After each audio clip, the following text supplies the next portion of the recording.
What's going on, everyone? Welcome to another edition of Smooth Conversations. I am your boy Smooth. This show is brought to you by Not Your Average Therapy and, of course, Smooth Productions. That's Smooth with 3 O's. You see the setup. We're doing big things this evening. We're live from Rivers of Life, and it's going to be an amazing show. And just want to say, for those who tuned in right now, thank you very much. Share this stream with everyone. We want to get as many people tuned in because this is a show, as I have been promoting, that's been over 30 years in the making and may be emotional, very touching, but it's going to be fun. It's going to be enlightening. It's going to be another great Smooth Conversation. We're here at Smooth Conversations. It's not just about good conversations, about smooth conversations, should I say. It's all about good therapy as well, y'all. So we're going to do that and have a great time. So once again, get them likes, get them shares going. Let's have a great time. Shouts out to my co-host, of course, who is not here tonight, but she hosts Not Your Average Therapy, Miss Countess Danielle. See you next month. And if y'all haven't already, go ahead and hit that like, hit that share, hit that subscribe button, click on that bell. So anytime that Smooth Conversations goes live, like right now, you will be notified on all of your devices. Once again, I got the set going. It's about to be amazing. We want to have you comment as well. Leave questions, leave stories, leave your thoughts, whatever you want to do. You have the opportunity to do so by leaving comments. And if I like it, it will be shared on the screen. So once again, I'm giving y'all time right now on my watch, giving y'all time to go ahead and hit that like and share this stream with your friends, your family, because this will be an amazing, amazing show. And without any further ado, it is time to bring on the reason why I am here. This man here, he is a very proud father, a very proud husband. He is a pastor. He is a cancer survivor, y'all. He's surviving it. He's not letting it beat him. He's beating it. And in my mind, I know I've had a lot of great coaches in the world who has helped me along the way. But this man here helped me to love the game of basketball, helped me appreciate the game of basketball, playing team ball. He's the first coach that believed in me, and he will always forever be my favorite coach.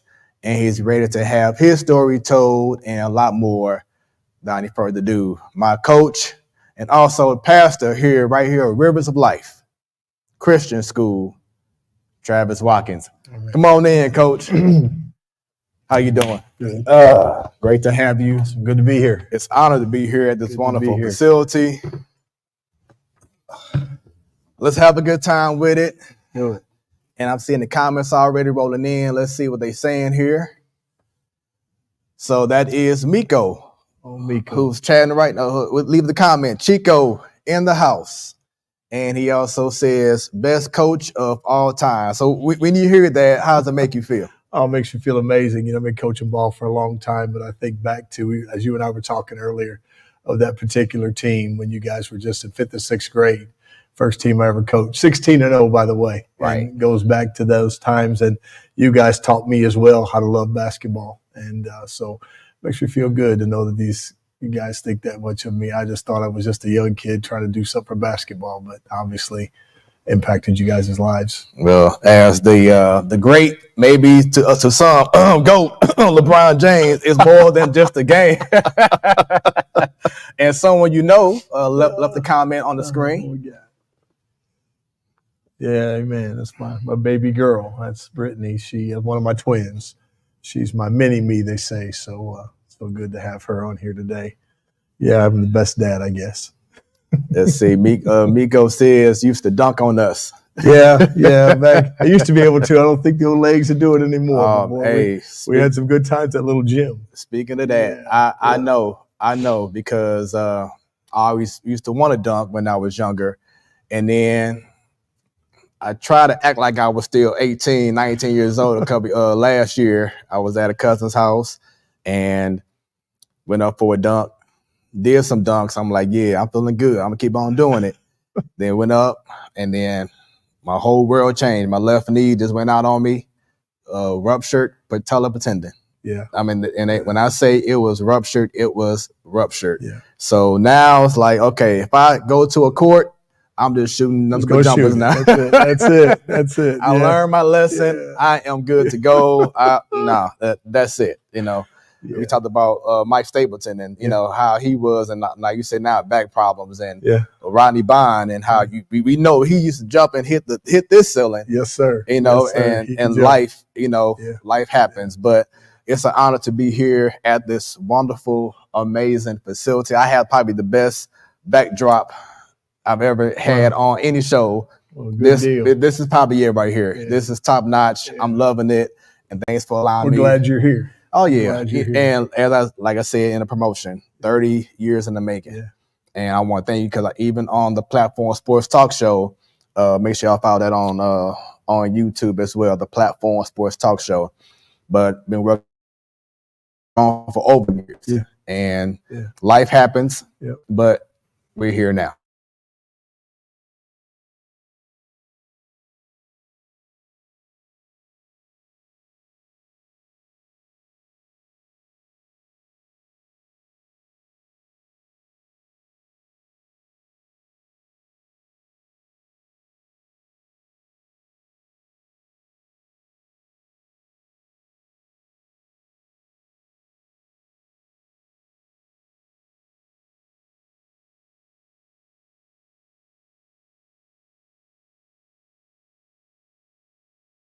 Absolutely. We're here now.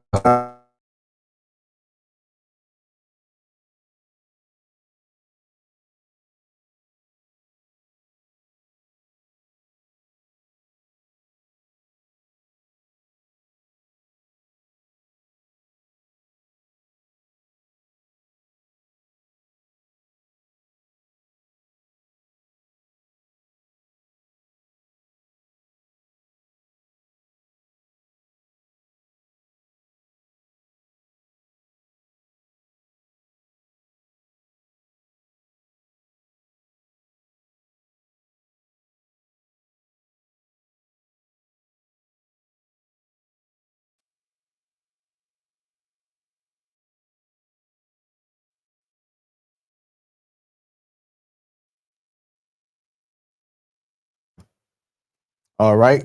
Sorry about that, everyone. And looks like our connection left for a second, and we should be back on now. We have a little bit of storms out here in Granite City, so the internet trying to be unkind, but we are back, and I'm just okay. Right. All right. Yeah. So once again, sorry about that. We are back. If the screen looks a little bit fuzzy right now, internet is kind of going in and out. We was doing good until just that moment, but Yeah. we should be much better. Sorry about that, everyone. So once again, just want to get back to the beginning. I had no idea until today. I was today years old when I found out that you used to be a baller back in your days. Here, not here, but at Gateway Christian Yeah. High School, and I Yeah. got some proof Yeah. with this right here. So when you see this, Oh wow. Yeah. Yeah. I remember that as my senior year. Yeah, we won the Christmas tournament down in Joplin, Missouri, and that year we are my senior year of all sports and uh, soccer, baseball, basketball. We were 72-0 in the state of Missouri. We Wow. lost 2 games all year in all the sports that's ever been done. This and we had a really good team, Lonnie and Greg, and yeah, we had a really good team. Yeah, that brings back a lot of memories right there. I was gonna say Yeah. those old shows. I know it just brought back just amazing memories. I won all tournament of that tournament. Yeah, That's awesome. yep, That's awesome. Wow. And then not just this picture, but of course I had to get the whole squad. So Yeah, now that's my sophomore year. Those guys there, the guy up there, number 34, Tim Owens, he actually in a tournament down in Grace Summit went 16 for 16 from the floor. And yeah, he was at number 55. He was about 5'8". He could jump out of the gym. He could dunk. We called him Juice. And then there was Mike Greer on the end, and that guy could shoot it. And Rick Gaylord's one of the best players to ever play at Gateway. And then Paul was my best friend, Paul Rome, right there, number 50. And yeah, that was a good team. That's amazing. And Craig, number 14, he was a bodybuilder after high school. He passed away a couple years ago, but was a great. Where were y'all? Concordia Seminary. Okay. Yeah, and sometimes we played at Missouri Baptist College. Mm. Yeah. Those were fun times. The gyms. Yeah.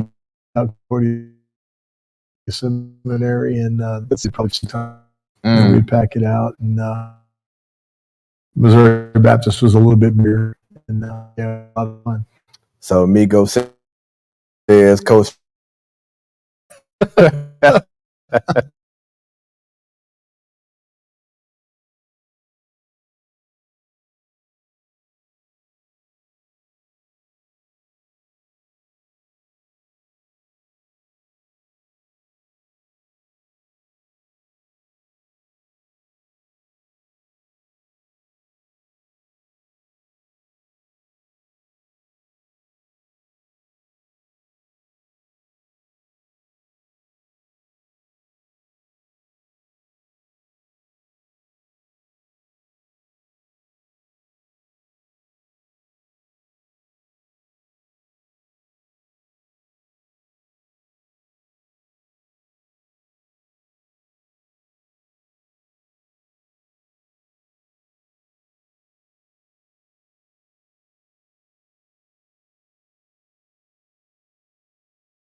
All right, everyone, we are back. Sorry about that. There is a reported network internet outage in the area, so I'm doing the hotspot, and hopefully for the rest of the show, we will be good to go. So I do apologize in advance if we do have some slight issues, but that's technology. But we're gonna still push on. Go ahead and still share this stream because we should be good to go for the rest of this wonderful show. And back to you, Coach and Pastor Travis Watkins. Going back to the good old days of Gateway, how big was it for your parents to want you to play multiple sports?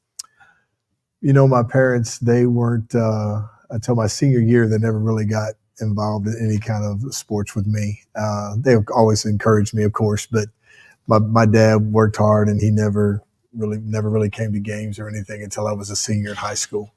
And, but they were always proud of me for all the things I did. And they always supported me, but they just never was able to go to games. So my dad drove a truck and traveled all over. So yeah, it was big for my mom as well. Like she was big on, hey, if you got it, play it. You know what I'm saying? That's Do right. as much as you can. Yeah. Is that something that you teach the kids nowadays? Is try to get into as much stuff now? I do. Nowadays it's so everybody wants you to focus on one sport. And I've been in Christian schools my whole life. I've been teaching 33 years. I've been in Christian education. And, Christian education is a little bit different. Your schools aren't as big. You don't have as many students to pick from. But I encourage kids to be involved in everything because you only go to school one time. Right. And then it's for most kids, there's no college ball after you're done. For some, there is, but for most kids, there's not. And so enjoy every moment you can, while you're in school. Play everything you can, and really excel at what you're good at, but play everything. I played soccer in the fall, basketball, baseball. I ran track one time. That wasn't my thing. And you know what? That's how I felt with track is I love to run, but not in a track setting. No, it's like basketball, it's one thing, or baseball, let's go, Yeah. But when it comes to, okay, you have to run a mile or whatever, I'm like, no, I'm good. Then I think about, of course, the Olympiathon. Yeah. Oh yeah. We call it the walkathon, but really? We still have it here at the school. What? Yes, we do. So for those who went to Gateway, y'all know I'm talking about Olympiathon at Lafayette Park. Yep. Go around the big old pond full of rocks. Pray you didn't fall. But hey, memories. It was different, fun times. Had all the schools come. That's right. Yeah. I know we had the baseball field in the grass running, and then for like doing what you call them, like the 100s or whatever. That was the big track meet that we would host. Yeah. With we had public schools there and everything. Yeah, hundreds of kids. And Eddie Williams. Oh, Eddie, we were talking about Eddie. Says I still have the trophies. Yeah. And it said, Miko says, y'all were my family. It helped my life. It gave me a lot of hope. I was depressed a lot, but balling for Mr. Watkins and the team let me forget my South Side problems. Amen. Yeah, that's awesome. That's just amazing when you hear and see that. That you really made an impact. Yeah. In so many people's lives, especially mine as well. We'll get to my story in regards to you as well. But Mr. Thomas told me to tell everybody hello also. So shouts out Mr. to Thomas, Mr. Thomas, the Thomas family. Yeah, I want to tell you guys all hello, whoever came on tonight. So hello from Mr. Thomas. Miko says he's trying to resurrect memories. This is the best. And that's the reason why I want to get this show, to have this opportunity to have a conversation with you, because this is going to be a night of memories and just great moments. And like I said, it may be touching to a lot of people. So and that's what it's all about. Like I said, it's all about just that good therapy and great conversation. So that's what it's all about. So keep on liking, keep on sharing. So what was it about you and your family wanted to do a Christian school? Well, there was a big strike back in the 80s, and I graduated in 87, and I was in 6th grade. And we had a big strike, and my next door neighbor taught at St. Louis Christian School, which is our arch rivals of Gateway. Right. And so my dad didn't want us to be out of school, so he put us in a Christian school. And my freshman year, we weren't saved. We didn't go to church. I mean, my dad got saved when he was in prison as a young man, when I was really young, a baby. And we went to church for a while, and then life happened and we quit going. And but when I went to the Christian school, we transferred down to Gateway my freshman year, and it's what I learned at that Christian school that when it was time for me to receive Jesus, it's what I learned in Mr. Thomas's Bible class that drew me to that spot to, receive the Lord as my personal Savior. So the Christian school that's what made me want to have one, was because I'm a product of it. And so, the biggest product is, of course, knowing Jesus. So, true. We know because we was not, I ain't gonna say forced, but every Wednesday we had chapel. That's right. Absolutely. Yeah, you might use the word forced. See, now that I'm older, I'm not at that school no more. I can go ahead and say a couple things now. But no, it was great. It was needed, and it allowed me, outside of going to my home church, it allowed me to, of course, know about the Lord as well. And of course, having teachers like Reverend Kosh, who you just told me still teaches right here at Rivers of Life. Right here. Yeah. Still teaches Bible school and coaches track still. Yep, with my son. Yep. Wow. Yeah. That's amazing. I look forward to seeing the comments about that. Yeah, Reverend Kosh, he's still the same. Wow. Yeah, the same Burger King, you can't have it your way. That's what he always told the kids. No, sir. Still does. Yeah, that's it right there. That's it right there. So I began, if I can remember correctly, I began playing basketball when I was at the smaller school. So for those who don't know, Gateway Christian, back in the day, we had two buildings. We had from the nursery to 4th grade. Then we had the second building, 5th grade to 12th grade. We had 3 for a while. Really? There was one over on the south side that went through 4th grade also. I didn't know that. Yeah. That was back. You were in school still. Yeah. Okay. 3. Yeah. Nice. Okay. So start playing bitty basketball. Yes, sir. Around, I think, 3rd or 4th grade. We have that here too. Wow. Yeah. So you still have it. We still have it. It's called the same bitty basketball. They call it the youth league now. Okay. But yeah, it's still bitty ball. Yeah. The modern name. The little guys play the kindergartners all the way through 4th grade. Wow. Yeah. Wow. So bitty basketball. You had the 6 foot high or 5 foot high hoops, big old hoops and everything, and thought you was something else. Be dunking on it. Absolutely. Let me see. Those are fun. Bigo said, no, sir. Let's see. He used to catch Joey. Remember Joey Hetherington? Yes, sir. Used to talk to Joey. Really? Yeah. He's in California. After the show. Yep. Let me know. Yep. He said he used to catch Joey cursing in Spanish, Reverend Kosh. And yes, bitty basketball. But once again, starting out playing basketball, and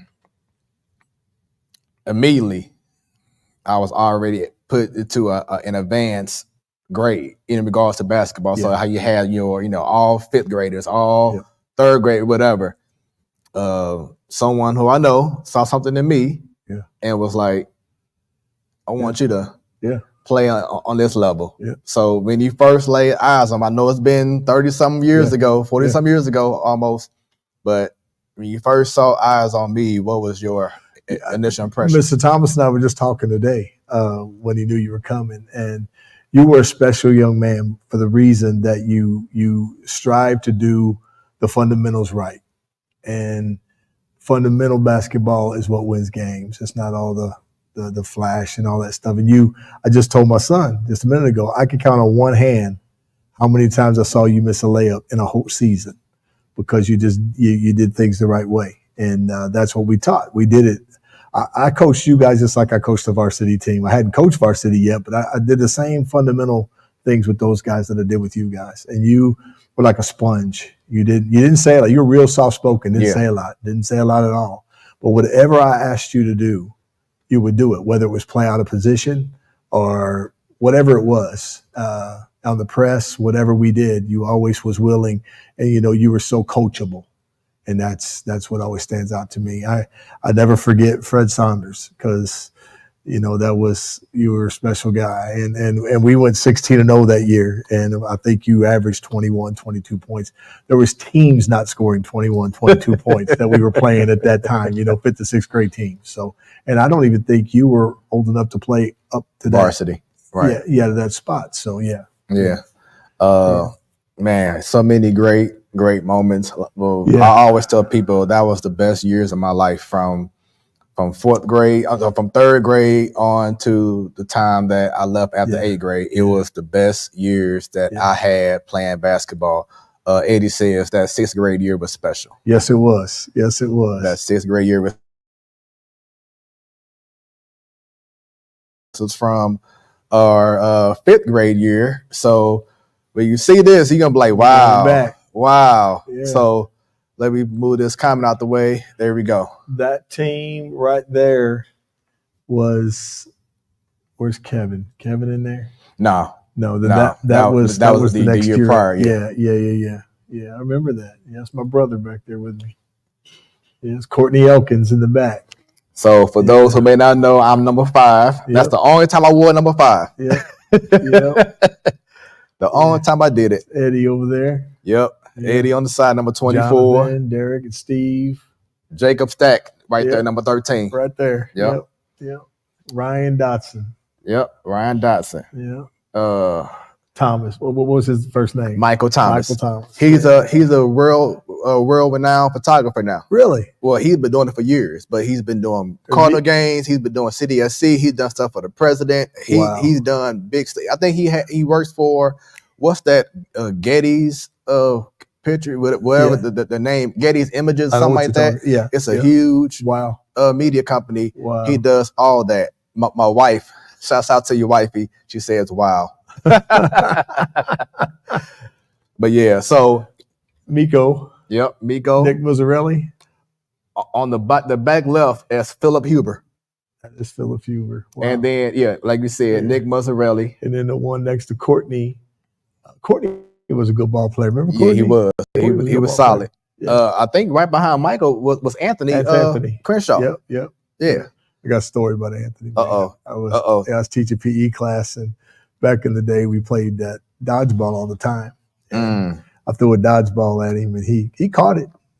And it was a Nerf ball. And he come over and said, "Coach, I hurt my finger." I said, "Man, suck it up. You'll be all right." He came in school next day with a cast on his hand. It broke his hand. I felt so bad. Wow. I felt so bad. I told him to suck it up and keep playing. He had a broken thumb. Yeah. Felt bad. Yeah. You ever see him anymore? No, I haven't seen him in years. I haven't seen him. Wow, that's fun. And old Derek down there. So the reason why I'm doing this with my arm is because someone was trying to run into the picture at the same time that the photo was being taken. I was like, hold on, wait, don't come into the picture. And then the photographer took the photo, and now it's a whole memory. Who was running in? Do you know? I have no idea. Somebody's over there, but I don't know who it is. I have no idea. Let's see. Miko says number 2. We used to fight a lot. Him and Ryan Dotson. Miko and Ryan Dotson. Ryan Dotson. Yeah. But yeah, that's what's going on with this photo. Wow. And Jacob, me and him was always competing against each other in gym. Yeah. And like maybe gym, but not basketball. Right. But we always had that respect, because he knew I was competitive and I always wanted to win. Yeah. I did not like to lose. No, you didn't. And but yeah, we had that respect. But that's what that photo is from right there. Yep. That was a long time ago. So you brought up Kevin Dunlap and the squad. So this next photo here. That was the 16-0 squad right there. Yeah. There's Joey. Yeah. So that was my 6th grade year. Yeah. And I always say this. It was always the even years that we dominated. Yeah. It was always when we were like the senior of that, that squad. Yeah. Can no one touch us? What was that little guy's name right there? Brian Allen. Brian Allen, yeah. Yep, I remember Brian. Let me see. Man, I had hair back then. That was at the Salvation Army. But anytime Eddie had that look, you knew it was over. Oh, Eddie. Yeah. And Eddie used to have his pregame routine, like right before tip off. He'll have like this stance where he's let me make sure I show the people. He laughing already, but he would have this stance where he just like he kung fu fighting. Like, here we go. Trying to intimidate the opponents. I remember that.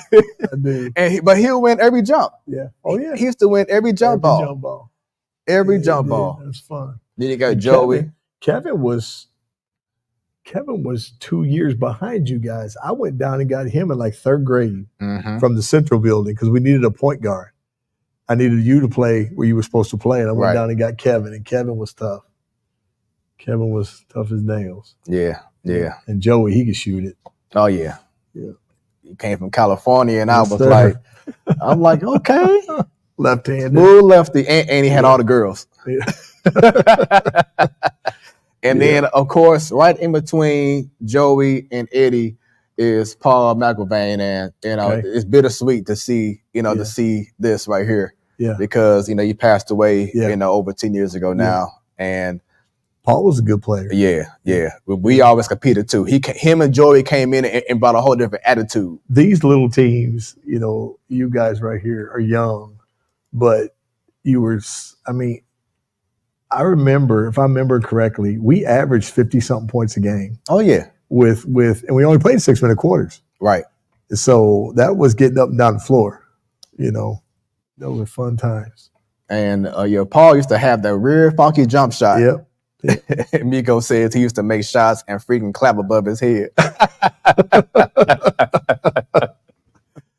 Oh, good times, man. So this photo, because I can't recall if this was at what was that one school that we went to? That's Salvation Army. Okay, so that's Salvation Army. Gym. Okay, but it was a tournament that we played at Central.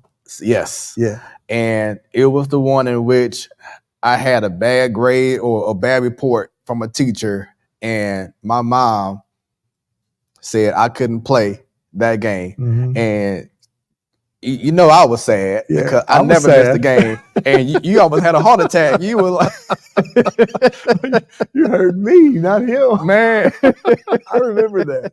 Man, I remember that like it was yesterday. How nope. Yeah. And so I guess it was like a series of games in one day. No, that was Grace. No. That was Central. Right, but we was playing Central out at Grace in that tournament. Okay. On that carpet floor. Yeah. Oh yeah. Yeah. Oh yeah. That good old carpet. Yeah. The rug burns. Yeah. But yeah. And I remember it was a series of games that we played. It was the tournament. And exactly. Yeah. And I think it was maybe one game that I didn't play, or I didn't play the first half or something like that. And my mom was like, okay. Yeah. You can go I ahead. remember, yeah. And I'm like, yes, here we go. Yeah. I took that stuff so serious. I broke my first clipboard at Grace. Yep. Coach. Yep. Let's see. I broke a few. So Kevin was a year behind us. Was it a year? Yeah. There was a year or two. Yeah. Yeah. That's what Migo just saying here. Okay. He was a year back. He was in Brandon Gilliam's grade. Yeah. Joey and Paul used to harass him on 1-on-2s for a long time. And then Ed says, oof, that carpet floor. Yeah. But yeah, this photo here and just the memories. Yeah. Wow. Yeah. You just sit back and be like, wow. But like I said, that was just some of the best times I ever had playing basketball. Then of course I started teaching in 91. So I wonder how old I was there. I was in the early 20s. Yeah. I think I had a mullet. Right. Let me see. So yeah, it looks like our connection is back on in regards to the other connection. So let me go ahead.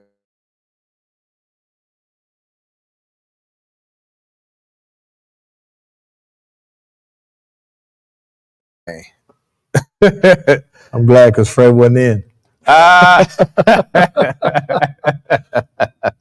Miko was tall and lanky. Yeah, he was. Yeah, he was. Yeah, he could play. He was a first. He worked in the gym. He was always in the gym. He was a first person, but he was an emotional person. Yeah. But good peoples. Yes, and absolutely. and what's amazing is that myself, Eddie, Jonathan, and Miko, we're still brothers. Really, Like nothing has changed. that's great.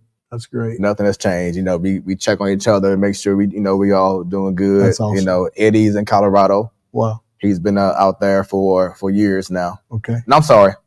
Eddie's in Arizona. Miko was in Colorado. Now he's in Albuquerque, New Mexico. Yeah, I keep up with him on Facebook. Jonathan's still here doing his thing as well. But yeah, like I said, we're all still close. And I think Kevin's in Florida. Yeah, Kevin's in Florida. I think he's like a real estate agent or something like that. Yeah. Yep. So once again, doing well. And like I said before, we could definitely got to connect with Joey. Joe's back in California. Okay, he is. Yeah. Okay. Cool. Yeah. So you have this photo, and then this next one was from my 7th grade year. Yep. Miko said, "Shut up, Fred." That was a good team too. Yeah, it was. It Curtis was McGarity and Jason Cole. Is that Courtney? No, that was Daryl. Daryl. I forgot his last name, but that was Daryl. Dave Thomas, Brad, Jason, Paul, Kevin. That's Miko, right? No, he wasn't on this picture. Who's 20? That's Brian Allen. Man, sure is. Steve Hendricks, back left. You got you and Eddie and Jason Howard. Yeah. Like you said, Brad. And now tell everyone what you told me about David Thomas. David Thomas is a doctor of physical therapy. Wow. Got 2 children, beautiful wife, beautiful family. And Dave's been a doctor for, about 10 years over. I can see that. He went straight from Gateway to got his bachelor's, and then he went to got his doctorate. And he got his doctorate, and he's been doing it ever since. Yeah, very successful. Yeah, this was like you said, it was a cold squad. I think we came in 2nd place behind Grace that year. We didn't lose many. Right.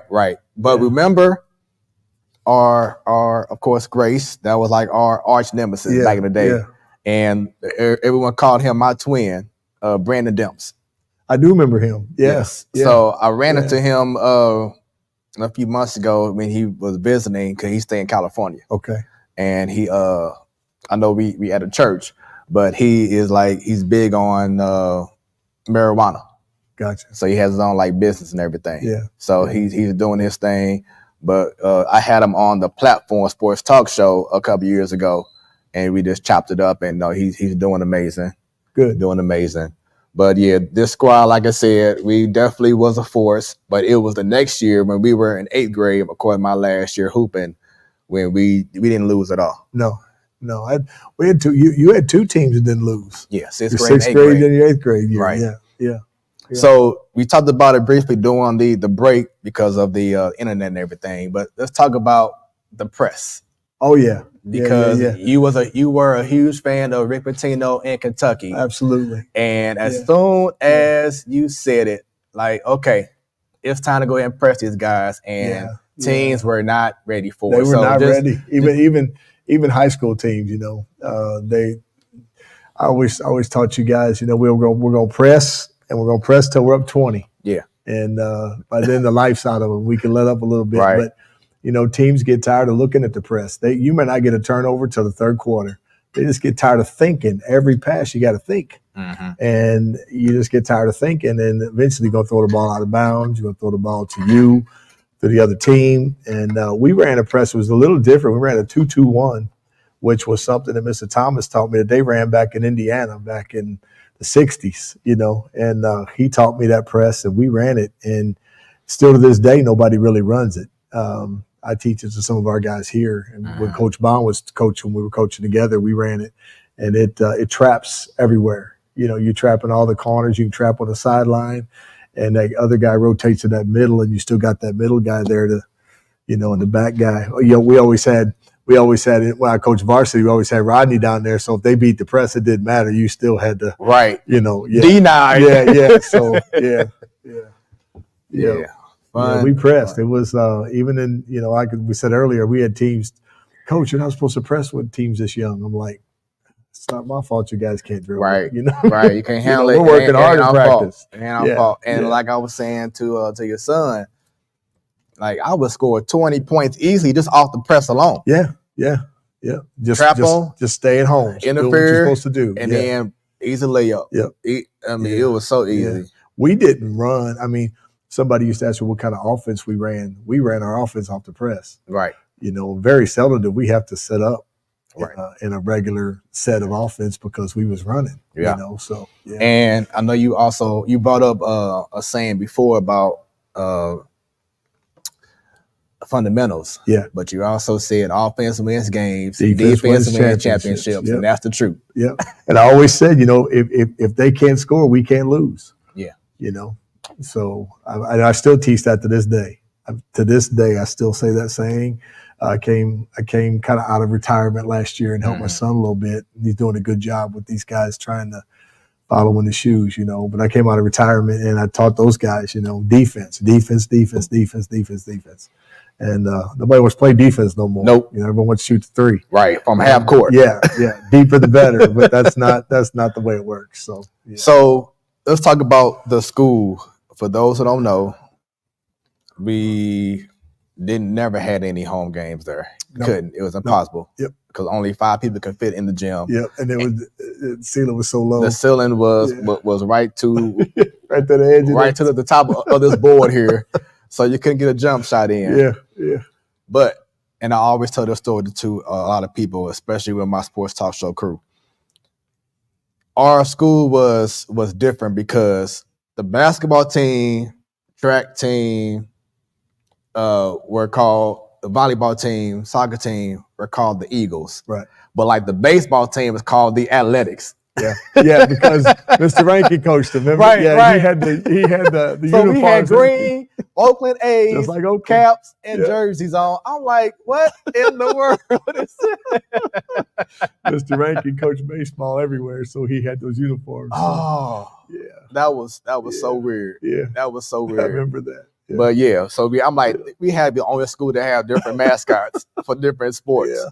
But something else too was you had the Charlotte Hornets, teal and purple. Oh yeah. It's Larry Johnson. That's my grandmama. That was my guy back in the day. I loved Larry Johnson. Loved him in college at UNLV.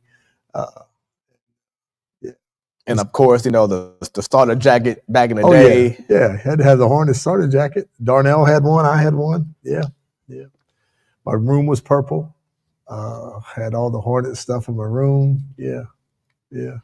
Yeah, those were good times. I love telling that story about our gym and just how it was just different. Yeah. Like, well, wait a minute, aren't y'all colors red, white, and black? And no, for a minute it was the gym was teal. Right. And something else that I remember was some of the best times at the school, outside of course getting your education, but before school started. Everyone would go in the gym. Yeah. All grades. Yeah. So it'll be me and Jonathan and Miko and Eddie and Joby and all them. Yeah. And we playing basketball before school started, before the bell rang against Rodney and DeMarco Dene and Mike and all them. Lunchtime we did it again. Yeah. And then of course we had PE. Yeah. Oh my God. So much fun. Yep. Doing PE, playing dodgeball, metro. Yep. The baseball, hockey. Yeah. I mean, it was just everything. It was everything. Yeah. It was just amazing. Yeah. And yes, Miko, this is being recorded. You know it has to be. So this is being recorded. It's going down in history.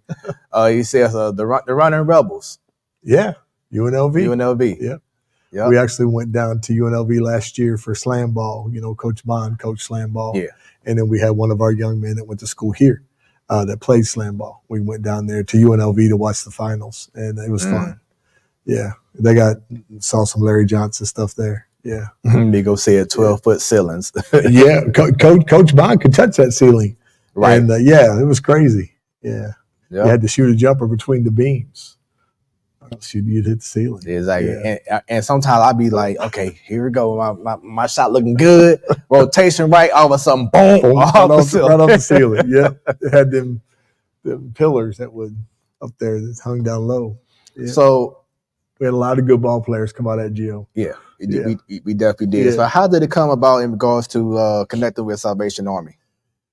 We went down, Mr. Rankin was coaching then at AD, and he went down and see if we could rent that for home games. And then I got in contact with a gentleman that was their director there for their gym. And him and I became friends. We're still friends. His name was Tony Drew. And I don't talk to him very much, but Tony's still my friend. And Tony would let us come down and practice for free and didn't charge us anything. And we go down there every day, practice. And then that became our home gym. And so, yeah, it was neat just to have a place that had a full court gym that you could shoot in. And so, yeah, fun time. I remember I can't recall who was playing, but it was a moment where it was a bad call, and Reverend Koss said a cuss word out loud, and we just all stopped like. Rev. What? What did you say, Rev? What just happened here? Like, he was mad at the ref. He was mad. So you know it's serious when you Reverend Koss. When you say, DAM or something, I'm like, whoa, it's serious. Yeah. Eddie laughing. Yeah, like I said, it was like a big shock. Shock. Now, so outside of course, coaching boys team, you also dibble and dabble into coaching the girls too. I did. We won back in, I guess it was late 90s, early 2000s, actually won 3 state titles with them girls. It was Maria Bolden and Candace Watkins and Melissa Galladay. And, yes, Mo. Shouts out to you, Mo. Tiffany McFarland. Mo was actually an 8th grader. We were in the championship game against Heartland. And I remember I called a timeout, and we had a chance to win the game on the last second shot. And I told her, she had the best 3, left-handed. And I said, I need you to take this shot. And she goes, me? And, I had Maria and all them guys were older, and they could have took the shot, but I just felt like they weren't going to pay attention to her. And she drained that thing, man, and we won the state championship. And Kenyatta Hall was on that team. I had her on the show a few months back. Yeah. Those were some special girls, man. They run through a wall for you. And I got to coach them. I think we won 2 with them. And then later on, I coached the girls. Mr. Stanton took them over. And then Miss Encarnacion took them and won a couple state championships with the girls too. And it was special times. Yeah, girls are different than guys though. Yeah. Oh, explain. Yeah. Oh, man, girls they'll run through a wall for you, but they'll cry doing it. So I'm not made for that. I got to be able to get on you a little bit, and we was able to. But they were some special teams. Those girls were tough. Yeah, I'd put them girls against some boys teams I see now. And I think we do just fine. Yeah. And going back to the boys and playing with you, I remember, I think it was the 8th grade year. We was at Grace and we won the whole championship thing. And I remember that moment, kind of like how Jordan won his 5th championship and he jumped up on the scoreboard. And Yeah. That's how I felt. Yeah. We did it. Let's we go. did it. I'm like all FOMO in my mind, like, yeah. Those so fun.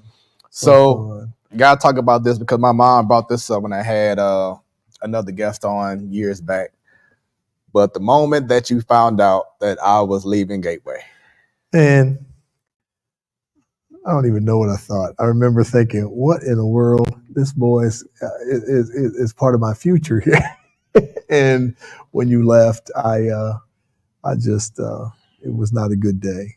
I understood because I know your mom was connected to Floyd Irons, and they were the powerhouse of that time and moving on forward. But Floyd was such a good coach, and I understood because you were a special player, and not that at that time Gateway was still we had some great players come through, but nobody had really gone on to the next level of basketball, until Coach Bond went. We had like 4 guys off that team that went on to play college ball, but back then we had not got that yet. And so I understood, didn't want it to happen, but I understood your mom's thinking of, Fred get more exposure. And I've learned as coaching and watching kids now that if you're good, like you were, you would have got saw. You would have got seen. Mhm. Somebody would have saw you, even though, I mean, we had when Coach Bond and Mike Stapleton and we had a kid named Jason Hall was an excellent shooter.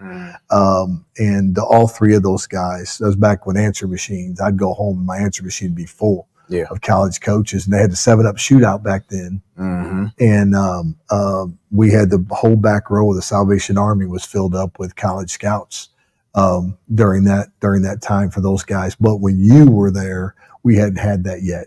And so I know your mom wanted you to Get that exposure. Yeah, get exposure. And AAU wasn't big then. Right. You know, so now I got AAU, you got all these different platforms. You can play ball, be seen. And it wasn't that way then. It was high school ball or nothing. And so I understood. Like I said, I didn't like it, but, you know, I totally understood. Yeah, I think my mom said this, that it was probably one of her biggest mistakes was letting me leave Gateway. Yeah. But like I said, we all understood at that time, even before going to the V, she was considering Chaminade because she knew there was a college preparatory school. Right. So she wanted to make sure I went to somewhere where education and to still be playing sports. So Absolutely. Chaminade was an option, but at the end, it was the V, which once again, my whole family, well, majority of my family went to the V. So it was like, it was destined to be, you know? Right. And I remember the day you told me we was by the Eagle's Nest. Yeah. And I was like, no, his mom didn't tell me that. And then sure enough. And then the same year after that, Miko left, Eddie left, Jonathan. So I know for you personally, that had to take a big chunk. Yeah, because I was close to you guys as young men too. You know, you guys were just getting into high school, and it was hard. I watched you guys grow up, you know, and I just started teaching also when I started coaching you guys. So I had a relationship with you guys in classrooms and so forth. So it was bittersweet. You know, I understood, as I've seen lots of people come and go through 33 years, but you know, you have those special ones. Like now, we're still sitting here today, you know, because there was a special bond there back Definitely then. was. So, and I was always motivated when I always went into that open area before you go into Mr. Thomas' office. Yeah. And you had the plaques and the trophies, and you saw Christina Jackson's jersey, and you saw Ronnie Bonds. Yeah. And my goal was to have my jersey there. And another guy that wasn't hanging, when that guy told you one of the best players, Rick Gaylord, his was retired back in 1987, but they just never hung it up. But that's the only three. And we just retired our first one last year, young lady. She scored over 2,000 points, and that's at her high school, and that's without playing the COVID year. She's actually coaching our girls' sports now, Maddie Thompson, and her jersey is hanging back there, volleyball and basketball. Wow. Yeah. But yeah, like I said, that was my goal. And you would have had that if you'd have stuck around. Yeah, without a doubt. So determined to shatter any kind of records because I felt like as long as we were, you know, continue to play together, you know, like ain't no stopping. Yeah. Which reminds me also, I recall the game we had at Salvation Army. It was my 8th grade year, 7th or 8th grade year. And I had just an amazing game. I was doing Steph Curry stuff that day. Before Steph Curry. Right. When I say I was just pulling up shots, and it was nothing but net. Yeah. And Mr. Rankin saw me that game and was like, I want you to play with varsity. Yeah. Immediately after this game, because you had JV playing in varsity play. Right. And I was like, I remember. Wow. I remember that. Yeah. So then I started playing with varsity, you know, of course, because I know any plays. Right. You know, I was just out there just trying to find something, you know. It was a cool experience to be with those guys. Of course, I wasn't able to really play my game because we still had, you know, I'm still trying to learn about the system. That was Will Jeffries and those guys, wasn't it? Yep. And once again, DeMarco and Mike and those guys were freshmen probably. They were, I want to say they were either seniors or juniors. Juniors. Because I started coaching. I started coaching them over me. Christmas of their junior year. Okay. Yeah. Senior year. Yeah. So you're in between sophomore and junior year. Yeah. But that's when I got introduced to playing at Soulard.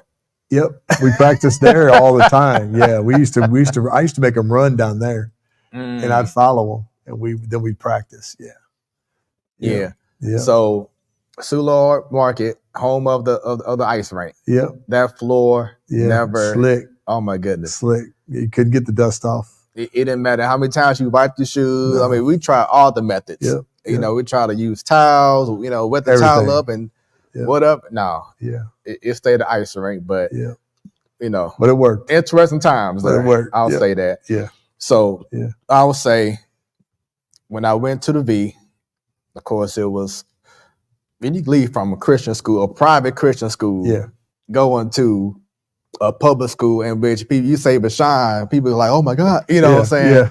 And even though I've been to their games since I was a kid, but being an actual student, you're talking about a culture shock. Yeah. And I remember my first day at that school,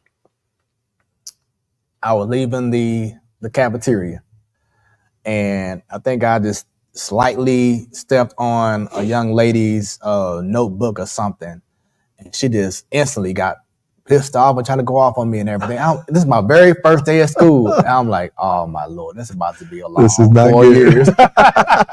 This is not Gateway. But truthfully, I never had any issues there. Yeah. You know, people knew that, I was by my books. And first, my mom, thank you for raising the man that I am now. You know, I remember your mom. She was on me. She made you toe the mark. Yeah. You know what I'm saying? So without that and having a discipline, it would have been different. But basketball wise, shouts out to my coach freshman year, Russell Orms. He was amazing. Had a great start to the season. Right in the middle of the season was when Floyd Irons was like, I want you to go ahead and play varsity. So I didn't get to finish out my whole freshman year playing JV, which I felt, and we all felt, that I should have just stayed there the whole year and gotten my feet wet even more. Right. So by the time I go varsity next year, it would have been all good.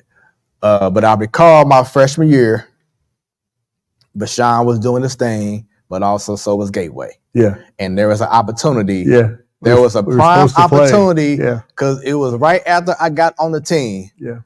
On the schedule, it was like a possible Gateway versus Bashan. And I was like, this is gonna be it. That was Rodney and them senior year. Yeah. And we were ranked, now we're this little school. Madison here down the road here was ranked number 1 in small schools.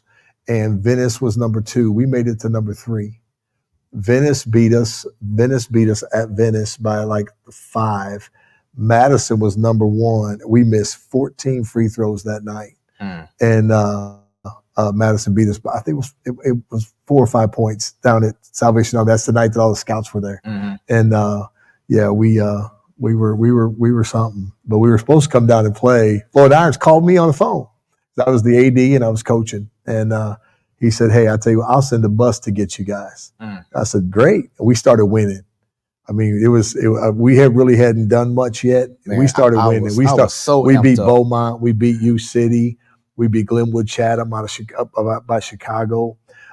We had beat Alton handled us. That was the first game I coached them, and I had never had practice with him or anything. Alton handled us in the Alton shootout up in Alton, and they were really good that year. And but we beat a bunch of public schools that year, and then we started winning. And then all of a sudden, I don't know what happened. They got scared. But there was no game. Right.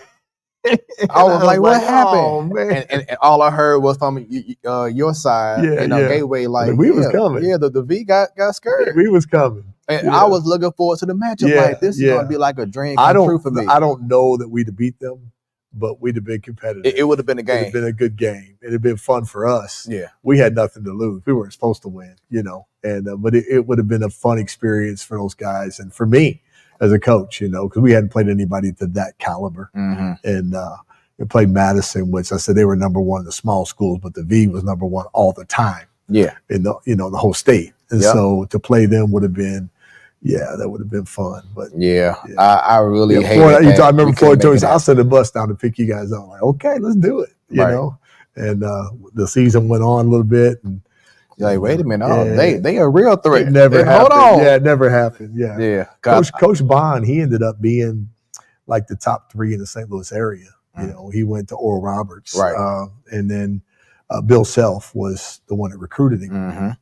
And then Bill Self went to Tulsa. Barry Henson took over at Oral Roberts, and Coach redshirted, got bulky, got pretty big. Mm-hmm. And then from there, he went down to he broke the shot block record at this school in Oklahoma that he went to. He broke it in 2 years. And so he had a good career. When he played in Mexico and of course got into slam ball. He loved to do that. And now he's just a monster. Yeah. Yeah. And so going back in regards to my time at the V, it was ever since I moved up to the V, I started seeing the decline in regards to my love of the game. Yeah. Playing. And that was one of the worst feelings because when I went to the V, of course I had my mindset because of what I used to go through in Gateway. So I'm like, oh yeah, I'm about to get big time. I always had Georgetown on my mind. I always had this school, whatever. And I thought I'd be like 6'7", but obviously that didn't happen. And it's hard to explain in regards to what happened with Coach and I, and just maybe it was a favoritism because he had guys like Joe Shelton, and he wanted to give him time, and me and Joe pretty much played the same position. And I had people in school like, Fred, I don't know why you ain't playing, get more minutes because you just as good as our best player on the team. I was just always on the bench. Yeah. And my confidence started wavering, and it was like, man, it was times where I thought about you, like, man, I miss having those moments at Gateway when it was just the right system. It was just everything. And like I said, there was a period of time where like my love just wasn't the same. Yeah. And then it was my sophomore year. I played again, of course, for the V, and my mom just got tired of seeing me coming in during garbage time. Yeah. And she was just like, this is the last game. Yeah. And it was a relief because I wasn't happy. But did you play baseball or something? Yeah. So I played baseball. Yeah. I played soccer. Yeah. Actually got a scholarship off of soccer. Really? To Harris Stowe. Okay. We played baseball, played tennis, and I almost played football, but I didn't do it. It was just going to be a clash of trying to play certain sports at a certain time, so I didn't have time to do it. But yeah. So like I said, basketball-wise, playing, the passion, the love of the game, playing-wise, it was just fading because it just wasn't the same feeling I had at Gateway, and that's what I missed the most. Yeah. Was having that feeling like as soon as Gateway came into the gym, we were. Y'all know. You know what I'm saying? And it was so much fun. And being with Eddie and Miko and John and Paul and Joey and all them, it was just an amazing time. So, like I said, overall, I mean, it did help me in other avenues in regards to being on National Honor Society and other kind of stuff, scholastically wise, right? And then getting a scholarship to go to Harris Stowe. But basketball wise, it was like that, you know. And that's when I miss you the most. Yeah, hate to hear that. I didn't know that. Yeah. It was a rough time. And like I said, especially when, try to get that. We had some great times. Yeah, we did. Yeah. We did. Yeah. So, and then Harris Stowe, I played 1 year, but like I said, just overall my game just wasn't, I wasn't the same dominant me. And I couldn't get that back. I played basketball for Harris Stowe. You did you? Yeah, Pee Wee Leonard was my coach. What? Yeah. Wow. Yep. I went to school there, and then I went to St. Louis Christian College and played there also. Yeah. But Pee Wee Leonard, he was a good coach. Yeah. So, not to put you on the spot, but who would you say, if you can, give me maybe your top 5 player that you just really enjoy coaching? Well, you would be one of my younger players. I didn't get a chance to coach you in high school. Right. But I would say, I loved coaching my son. He wasn't the best player I coached, but I loved coaching my son. And that was a good moment for me. I always said I wouldn't coach him, but I came and coached him 1 year just because I wanted to coach him. and that was fun. Also, got to coach my daughters, and that was fun. But the top 5 talent wise guys would have been Rodney Bond. You know, he was special, man. He was special. He was fun.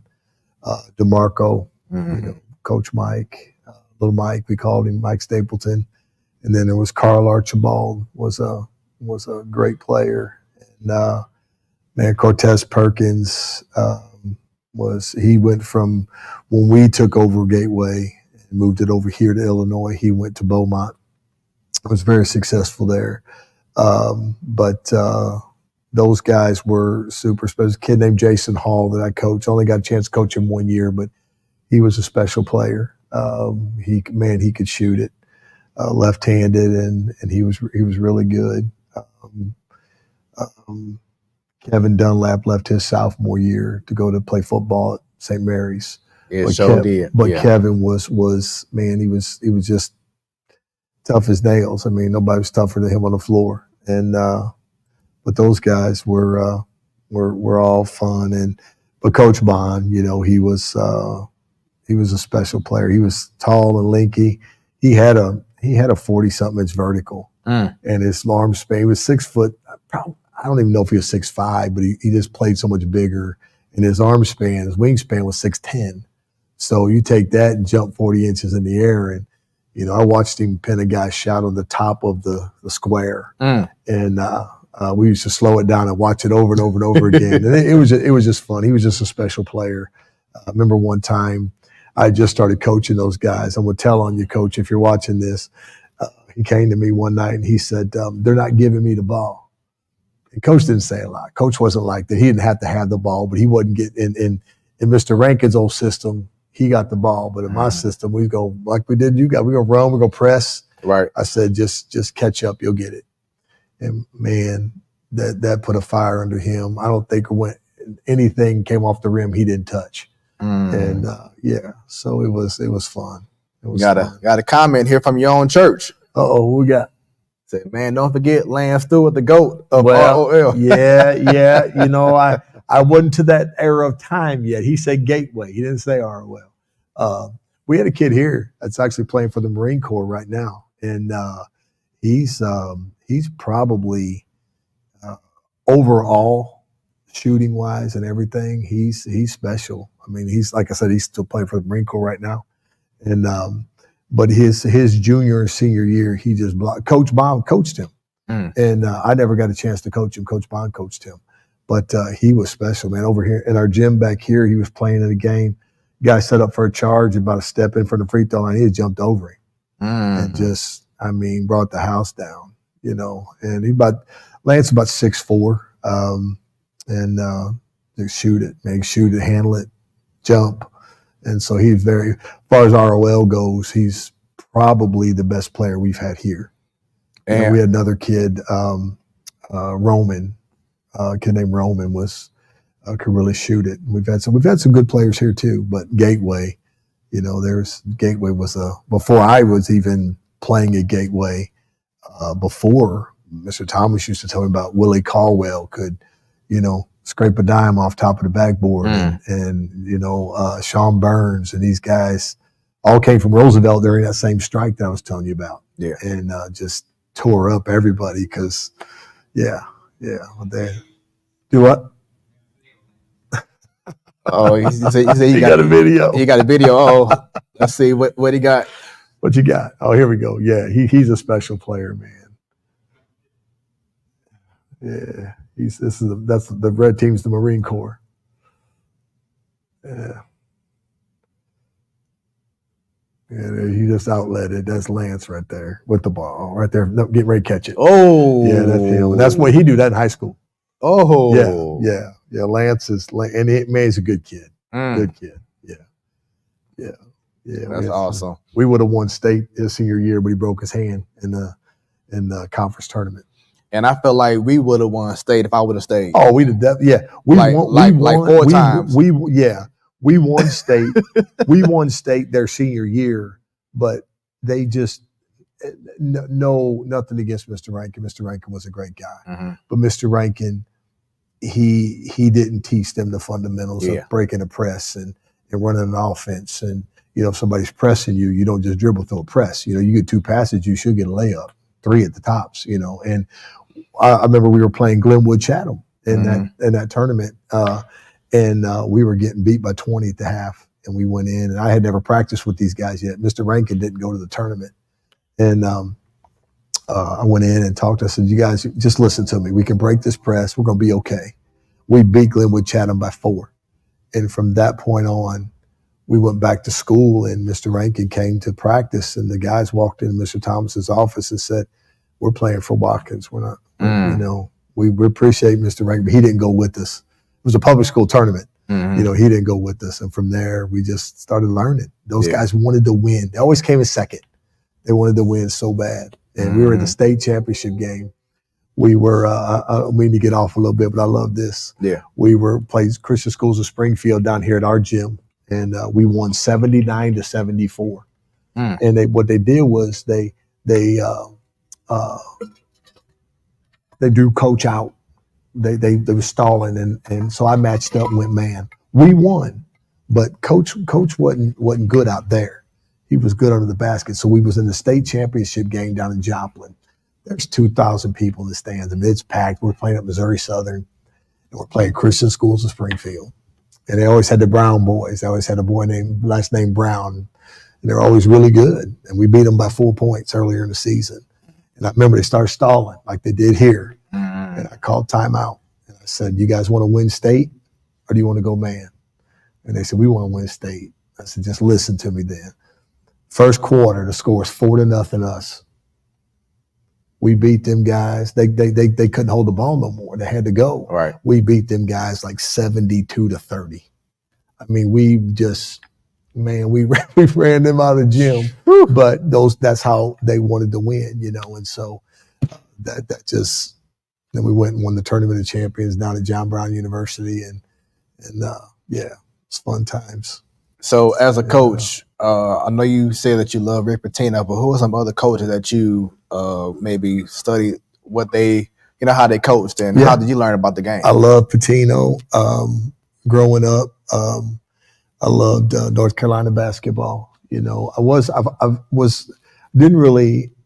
NBA, we loved the NBA. We loved all ball back in the day, that. But college ball was what I felt adapted to what I wanted to do with the guys I was coaching, even as you young guys. And I loved Pitino. He was my favorite because he pressed and pressed and pressed. And I loved Dean Smith. And one of my favorite guys, and we ran the same offense. The triangle offense was Phil Jackson, but that wasn't his offense. It was Tex. That was Tex Winners. Yeah, Winners. Yeah, and that was his. And I used to run that with all my teams. And so those 3 guys probably were my favorite. And then as I got older, I really liked Popovich because his guys seemed to, even in the pros, do the fundamental things that it took to win. And so those 4 coaches were probably my favorite coaches that. Growing up and coaching that I really, really looked to. What would you say was or has been your proudest moment as a coach? I know you said coaching your son and your daughter. As a coach in general, has there been like a certain moment or game where you was like, this is it? We had a team. In 2006 at Gateway. Last year, Gateway was open. And we had a team that we weren't very big. And I remember Coach and I were standing at the free throw line, Salvation Army, we were at practice. And I said, Coach, he had just started helping me coach. And I said, he was my assistant. I said, Coach, if we can finish 500, I think we'll be doing good. And he said, yeah, if we can finish 500 with this group, I think we'll be doing good. And that group bought into everything that I brought to the table, that Coach brought to the table. And we finished 24-2 and won the state championship by 34 points. And these guys, and they were just my center. He's passed away now. His name was AJ Grice, and he was 5'10" at best and probably 150 pounds soaking wet. And I was looking for a center. We didn't have a center. And he come up one day at practice, Coach, I'll play center. And I'm like, AJ, appreciate your enthusiasm, son, but, we're looking for a little something different. But, he ended up mid-season starting center for us. Best decision we ever made. And he just had a heart. We had a kid named Mike Wicks that's actually teaching for me now. And Mike was just about 5'10", if we had somebody that was scoring, we could put Mike on him, and he wasn't a big scorer. He could rebound, he could play defense, and those types of things. That team was the highlight of I felt like that was the best coaching job I ever did because it was the least amount of talent I had on the team, but those guys bought in and worked so hard. I mean, they worked hard. We go into practice, and they've already done all their pre-practice drills. I mean, they're ready to go when we walk in the gym, Coach and I. And they was just John Van Arsdale was one of the captains of that team, and he was solid. Yeah, nice. He was only about 5'8", but man, could hit the jumper, and they worked. And we pressed. Boy, we pressed. We had Milton Bolden, Maria's brother, was with us. He was our point guard. He transferred from St. Louis Christian. Yeah, that was he had a big game that last game. Yeah. Nice. Yeah. So once again, you are watching Smooth Conversations. I'm your boy Smooth. Once again, that's Smooth with 3 O's, and I have Coach and Pastor Travis Watkins as we are reminiscing about them good old days. Yeah. Once again, this is 30 years in the making, and we are enjoying ourselves. No more issues with the network, internet. We good. We're looking good in HD and everything. Looking a little bit older. You know what I'm saying? But we still here. Bit. Coach trying to be like me now with the almost bald head. So we having a good time chatting it up and everything. Yep.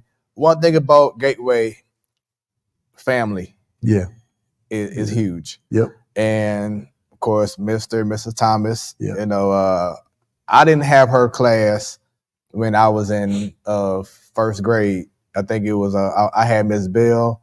But I had who I have down the hall because you had like half the class was in Miss Thomas and the other half was in the class that I was in. I think her name was Miss Burrows. Yeah. There Burrows. We go. And so once again, family oriented. Yep. You ended up marrying Mr. Thomas's daughter. And talk about this moment right here. Oh, that's my dad. Yeah, Brother Morrison, of course, he started the school. When I was a freshman, my dad brought me down to Gateway, and Mr. Thomas. My brothers were rough housing. They was some rough guys, and they really were. And like I said, we went to St. Louis Christian, which was the arch rival of Gateway, and so my neighbor lived upstairs. I lived upstairs from us, was a teacher at Gateway. And so when my dad came in with me, he says, I don't know, and then Mr. Witter came in and said, he's a good one. You can take him. And so I always tease him. I said, boy, if you'd have known I was going to take your daughter, you'd have never let me in. But, Missy and I never dated in high school. While I was in high school, she's 3 years younger than me. And so it wasn't until she was a senior and I was in college that we were friends. I mean, we were friends. I wasn't living right at the time. I wasn't saved. And she would call me. Missy's the real deal. She'd been saved her whole life, and really saved. And so she would call me when I was going out and she would pray with me on the phone. And I was like, I don't want you to pray with me on the phone. I'm getting ready to, go do my stuff. So, but it was, she was a true friend. And we started dating when I got saved. And, God put us together. And boy, that's the best thing that's ever happened to me in my life. She is my best friend and always has been my best friend, my biggest fan.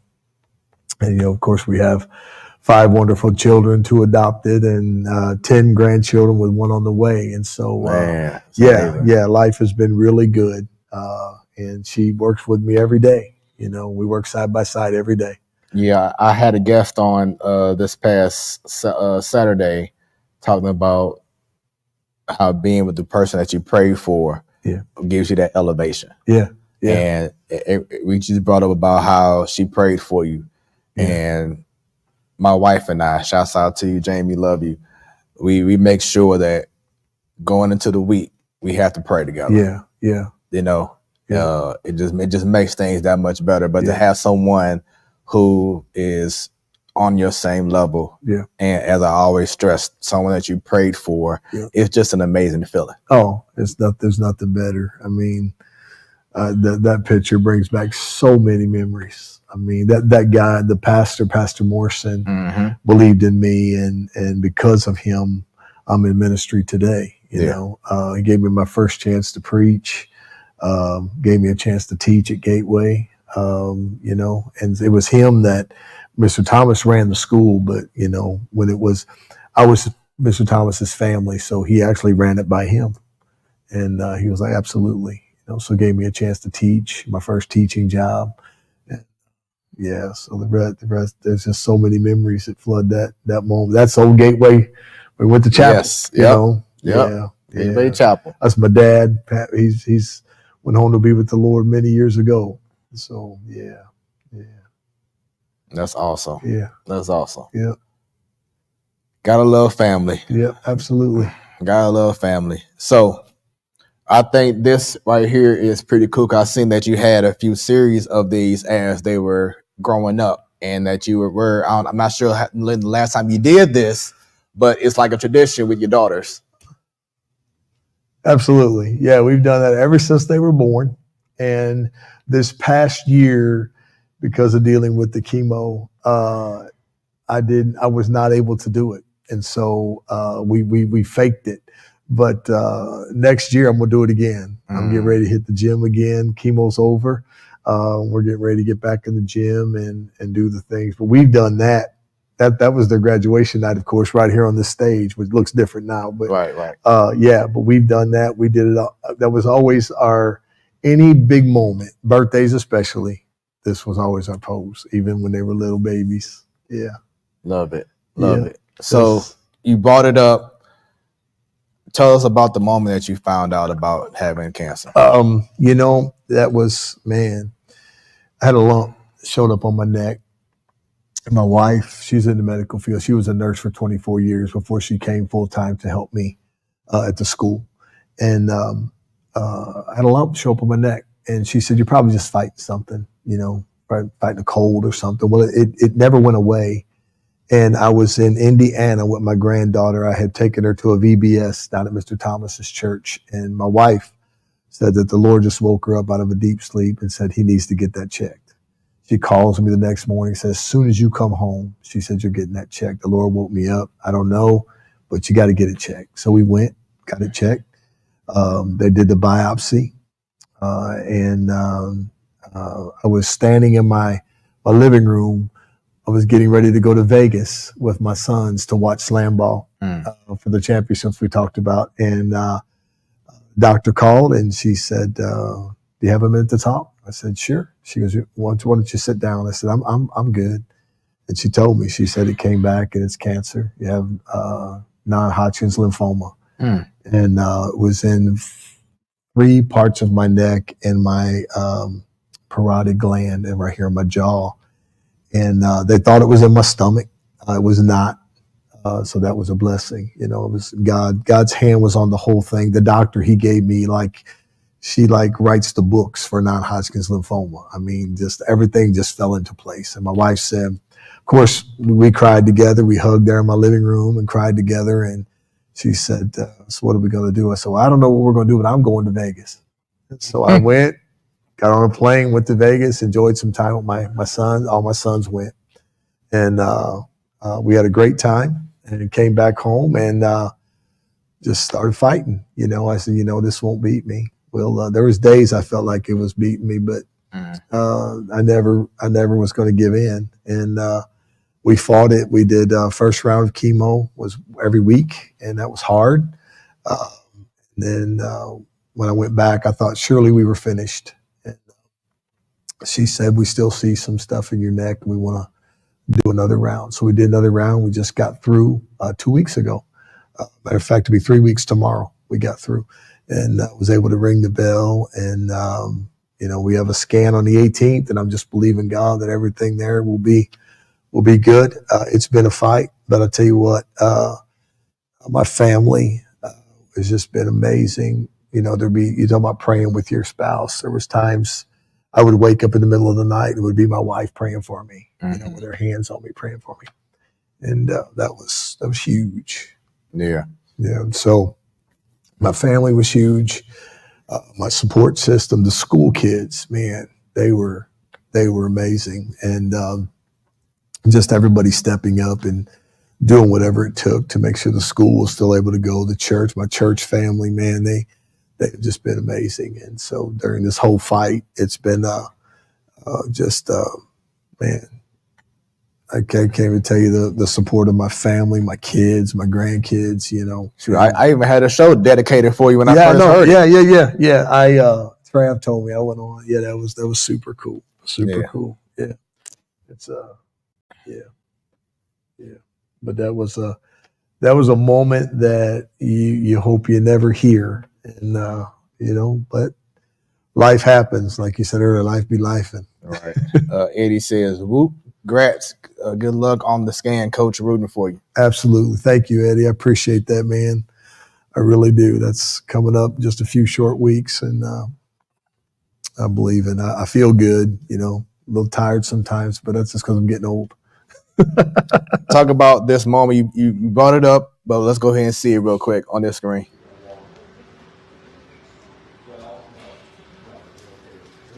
Yeah, not really. Wait just a second. Go ahead. I don't want you to ring the bell. Hey, I've waited a year to do this.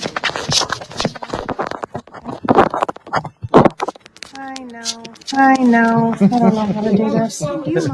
Do you mind? You are recording, take a picture. You are recording, take a picture. It's live. Oh, it's live. Okay. Nope.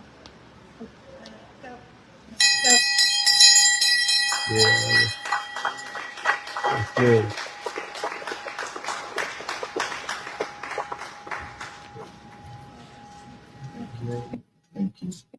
So did it feel like it was like a huge monkey off your back, weight lifted? Yeah, I wasn't going to ring the bell till I got the scan back, but all my nurses and stuff said, no, you got to ring the bell today. Mm-hmm. You completed this, and this is over. You're not going to be back here anymore.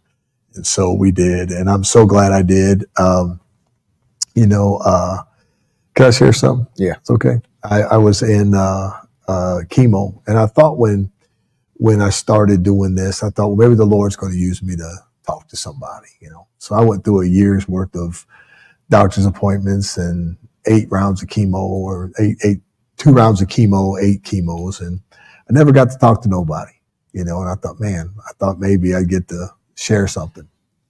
Nothing.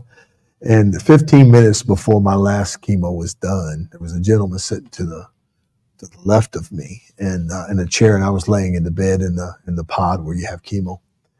And my son-in-law, Mark, came in. My son came in, and the gentleman didn't know how to work his phone, and so he asked Mark if he would help him.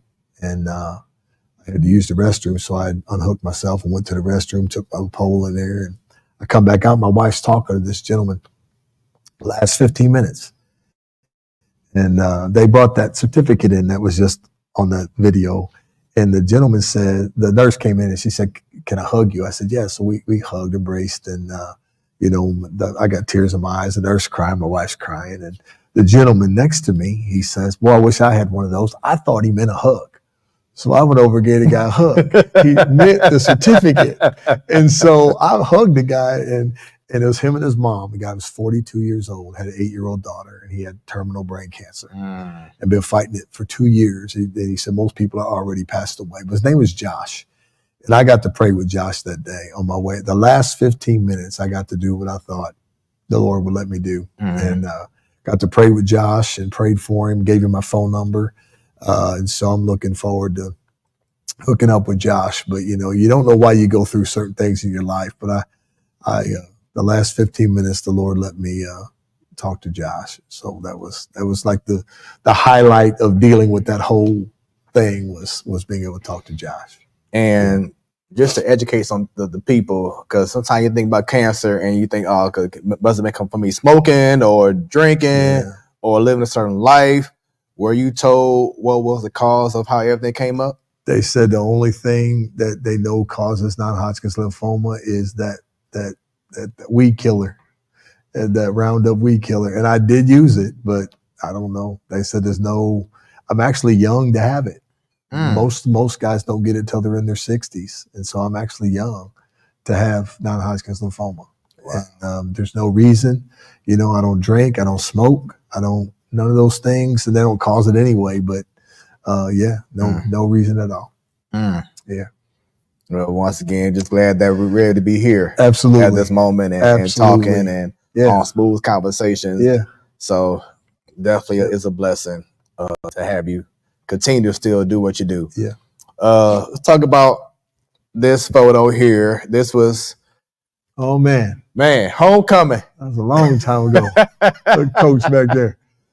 Yeah. So many people. Shouts out. So yours truly is on the front. Man. Shouts out to Rashawn DeBond, the younger right sister of Rodney, Juris, Erica, Donovan Foster, Jennifer. Let's say back row, Kevin, Mike Stapleton. Mike Stapleton. Yeah. Oh, is that Shauna? Yep. Okay, Shauna Davey. Yep. Kim Cole. David.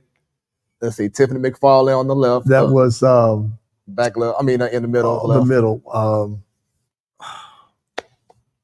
Still friends with her on Facebook. She's got 3 boys, and 2 of them that play major college football. Really? Nicole. Really? Yeah. Yep. And that's Tiffany Tiffany Mack, Joey, Marquita. Nah, him I don't recall. Robert Looney. Okay. Yep, Robert Looney. Yeah. Jason Cole, Kim Walker. Wow. Is that Kenyatta on the back left? Yep. Yeah. And Jason, then of course Ronnie, the tallest person. Yeah. Danny Williams. Right in the middle of those 2. Yeah. Carrie Lunsford. Okay. Yeah. Is that Larry McElroy? Yeah, right there. Glenn Adams, and that is Heather Wilson over there above Kevin. Wow. Yeah. I still talk to Heather on Facebook a lot. Yeah. And see, it was photos like this that people thought I'd be a preacher when I grew up. Because I always came clean. Always proper. Always came proper. clean. So that's they right. said, oh, yeah, you're going to be a preacher. Yeah. Wow, that's funny. You're going to be a preacher. But that's a neat picture. Homecoming. Yeah. Fun times. Fun times. And let me see. Some more comments coming in. And let's see. Wait a minute. Where it go? Oh, okay, now Ed just laughing. Hold on. Well, there we go. Yeah. Fun times. So, man. As we round things off in regards to this conversation, once again, family. And I know that's every father's dream to be able to grow up, have their kids grow up, being adults, and of course, graduate from high school, college, getting life in order. Yeah. And you've had the privilege to be a part of a few things here. Yeah. My wife ain't gonna like that picture. She don't look like that no more. That was back then. Yep. That was, and then also my daughter I adopted, Heather, she got married first before all of them. And she is the same age as Travis. But those were. Let's talk about the range of emotions of going through different, your kids getting married. My daughters was so hard. They got great husbands, both of them. Chris, which you've met, and then Brooke. Mark is one of the greatest guys I've ever met in my life. But, before I get to my son, my daughters, it was so important that they had young men, first off, that loved God, and second off, that would take good care of them. And boy, they do, and they take such good care of my grandbabies and then my son, his wife. They actually grew up together, and her dad went to Gateway way back. But her dad, that's Mackenzie O'Brien, now Watkins. But and they have 2 with one on the way, little boy and little girl. They live right next door to me. And then those two there live 2 houses down, and they live about 5 blocks away. So I'm so blessed. They're all right there, Right, you know, right. and they're over at the house about every day. And so I get to see them all the time. And then Darnell, of course, you know. Doing amazing things for his Yeah, church. Darnell's doing amazing things, got 5 beautiful children, a beautiful wife. Man, I'm so proud of him, you know, what God has done with him and what he's been able to do for the kingdom of God. And that whole story is just crazy. And then our daughter Heather, both of her parents passed away of cancer within 1 year. And I believe she was 15 when we got her, and we became legal guardians of her. And she is actually a neuroscientist. She has she's a doctor of neuroscience, and she works for Washington University. And so she's got her smarts from her dad. Obviously, right? Yeah, right. Obviously. But yeah, she's her husband live in Columbia, Missouri. Nice. Yeah. Nice. So what's the story about what happened at Gateway Christian?